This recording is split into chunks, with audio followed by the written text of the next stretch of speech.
Isso é um transistor, um dos dispositivos mais importantes já inventados.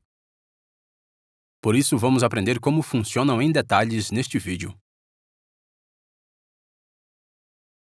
Os transistores apresentam-se em muitas formas e tamanhos. Existem dois tipos principais, o efeito bipolar e o efeito de campo. Neste vídeo, vamos nos concentrar sobretudo na versão bipolar. Os transistores são pequenos componentes eletrônicos com duas funções principais. Eles podem funcionar como um interruptor para controlar circuitos e também podem amplificar sinais. Pequenos transistores de baixa potência são acondicionados numa caixa de resina para ajudar a proteger as partes internas, mas os transistores de maior potência terão uma caixa parcialmente metálica que é utilizada para ajudar a remover o calor gerado, já que isso irá danificar os componentes ao longo do tempo. Geralmente encontramos esses transistores de corpo metálico presos a um dissipador de calor que ajuda a remover o calor indesejado. Por exemplo, no interior desta fonte de corrente contínua, temos alguns transistores MOSFET que estão ligados a grandes dissipadores de calor. Sem o dissipador de calor, os componentes atingem rapidamente 45 graus Celsius, ou 113 graus Fahrenheit, com uma corrente de apenas 1,2 amps. Se tornarão muito mais quentes à medida que a corrente aumenta.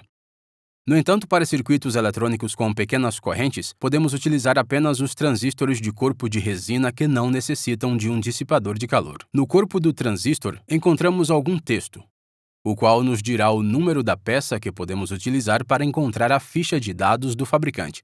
Cada transistor é classificado para lidar com uma certa voltagem e corrente, pelo que é importante verificar essas folhas de dados. Com um transistor, temos 3 pinos etiquetados, E, B e C. Isso representa o emissor, a base e o coletor. Tipicamente, com estes transistores tipo corpo de resina com a borda plana, o pino esquerdo é o emissor, o meio é a base e o lado direito é o coletor. Porém, nem todos os transistores utilizam esta configuração, por isso verifique a folha de dados do fabricante. Sabemos que se ligarmos uma lâmpada a uma bateria, ela acenderá. Podemos instalar um interruptor no circuito e controlar a luz ao interromper a fonte de alimentação. Mas isso requer um humano para controlar manualmente o interruptor. Como podemos então automatizar isso? Para tal, utilizamos um transistor. Este transistor está bloqueando o fluxo de corrente, pelo que a luz está desligada, mas se fornecemos uma pequena voltagem ao pino de base no meio, faz com que o transistor comece a permitir o fluxo de corrente no circuito principal. Assim a luz acende. Podemos então colocar um interruptor no pino de controle para o operar remotamente, ou podemos colocar um sensor sobre este para automatizar o controle. Tipicamente precisamos aplicar pelo menos 0,6 a 0,7 volts ao pino base para que o transistor se ligue. Por exemplo, este circuito de transistor simples tem um LED vermelho com uma fonte de alimentação de 9 volts ao longo do circuito principal. O pino de base é ligado à fonte de alimentação CC da bancada. O diagrama do circuito tem este aspecto. Quando a tensão de alimentação do pino de base é de 0,5 volts, o transistor está desligado, pelo que o LED também está desligado. A 0,6 volts, o transistor está ligado, mas não completamente. O LED está apagado porque o transistor ainda não está deixando fluir a corrente completa através do circuito principal. Assim, a 0,7 volts, o LED é mais brilhante porque o transistor está deixando passar quase toda a corrente. E a 0,8 volts, o LED está totalmente iluminado, o transistor está completamente aberto. Então, o que está acontecendo é que estamos usando uma pequena voltagem e corrente para controlar uma voltagem e corrente maiores. Vimos que uma pequena alteração da voltagem no pino de base causa uma grande alteração no circuito principal. Consequentemente, se introduzirmos um sinal no pino de base, o transistor atua como um amplificador. Podemos ligar um microfone que varia o sinal de voltagem no pino de base, e isso amplificará um alto-falante no circuito principal para formar um amplificador bem básico. Tipicamente, há uma corrente muito pequena no pino base, possivelmente apenas 1 mA ou até menos. O coletor tem uma corrente muito mais elevada, por exemplo, 100 mA. A razão entre estes dois é conhecida como ganho de corrente e usa o símbolo beta. Podemos encontrar a razão na ficha técnica do fabricante. Neste exemplo, a corrente de coletor é 100 mA e a corrente de base é 1 mA, pelo que a razão é 100 dividida por 1, o que nos dá 100. Podemos reorganizar esta fórmula para encontrar também as correntes. Temos dois tipos principais de transistores bipolares, o tipo NPN e o tipo PNP. Os dois transistores parecem quase idênticos, pelo que precisamos verificar o número da peça para saber qual é qual. Com um transistor NPN, temos o circuito principal e o circuito de controle. Ambos estão ligados ao positivo da bateria. Até carregarmos no interruptor do circuito de controle, o circuito principal está desligado. Podemos ver que a corrente está fluindo através dos dois fios para o transistor. Podemos remover o circuito principal e o LED do circuito de controle continuará a acender quando o interruptor for acionado, uma vez que a corrente está regressando à bateria através do transistor. Neste exemplo simplificado, quando o interruptor é pressionado, há 5 mA fluindo para o pino de base. Há 20 mA fluindo para o pino conector e 25 mA fluindo para fora do emissor. Consequentemente, a corrente combina no transistor. Com um transistor PNP, temos novamente o circuito principal e o circuito de controle. Mas agora o emissor está ligado ao positivo da bateria. O circuito principal está desligado, até pressionarmos o interruptor no circuito de controle. Com este tipo, podemos ver que parte da corrente flui para fora do pino de base e regressa à bateria. O resto da corrente flui através do transistor e através do LED principal e de volta à bateria. Se retirarmos o circuito principal, o LED do circuito de controle ainda se ligará. Neste exemplo, quando o interruptor é pressionado, há 25 mA fluindo para o emissor, 20 mA fluindo para fora do coletor e 5 mA fluindo para fora da base. Assim, a corrente se divide no transistor. Vou colocá-los lado a lado para que se possa ver como se comparam. Os transistores são mostrados em desenhos elétricos com símbolos como estes. A seta é colocada sobre o condutor emissor. A seta aponta na direção da corrente convencional, para que saibamos como ligá-los aos nossos circuitos. Para compreender como funciona um transistor, quero que primeiro imaginem a água fluindo através de um tubo. A água flui livremente através da tubulação, até a bloquearmos com um disco. Se ligarmos um tubo mais pequeno ao principal e colocarmos uma porta basculante dentro deste pequeno tubo, podemos mover o disco usando uma roldana. Quanto mais longe a porta basculante se abrir, maior é o caudal de água no cano principal. A porta basculante é um pouco pesada, pelo que uma pequena quantidade de água não será suficiente para abrir. É necessária uma certa quantidade de água para forçar a porta a abrir. Quanto mais água tivermos fluindo neste pequeno tubo, mais a válvula se abre e permite que cada vez mais água flua no tubo principal. É essencialmente assim que funciona um transistor NPN. Talvez já saiba que, quando desenhamos circuitos eletrônicos, utilizamos corrente convencional. Assim, neste circuito transistor NPN, assumimos que a corrente flui das baterias positivamente tanto para o coletor como para os pinos de base e depois para fora do pino emissor.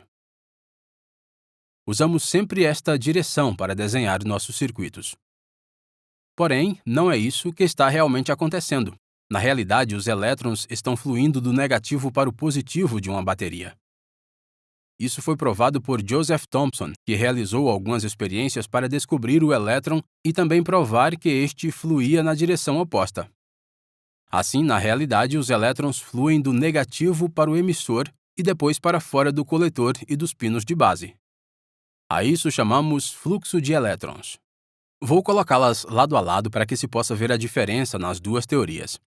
Lembre-se, desenhamos sempre circuitos usando o método convencional de corrente. Mas os cientistas e engenheiros sabem que é assim que funciona realmente o fluxo de elétrons. Já abordamos em detalhes o funcionamento de uma bateria no nosso vídeo anterior. Dê uma olhada, links na descrição do vídeo.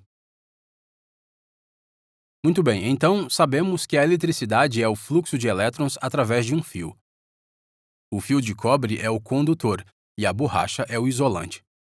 Os elétrons podem fluir facilmente através do cobre, mas não podem fluir através do isolador de borracha. Se olharmos para o modelo básico de um átomo para um condutor metálico, temos o núcleo no centro e este está rodeado por uma série de invólucros orbitais que seguram os elétrons. Cada invólucro contém um número máximo de elétrons, e um elétron precisa ter uma certa quantidade de energia para ser aceito em cada invólucro. Os elétrons mais afastados do núcleo são os que detêm mais energia.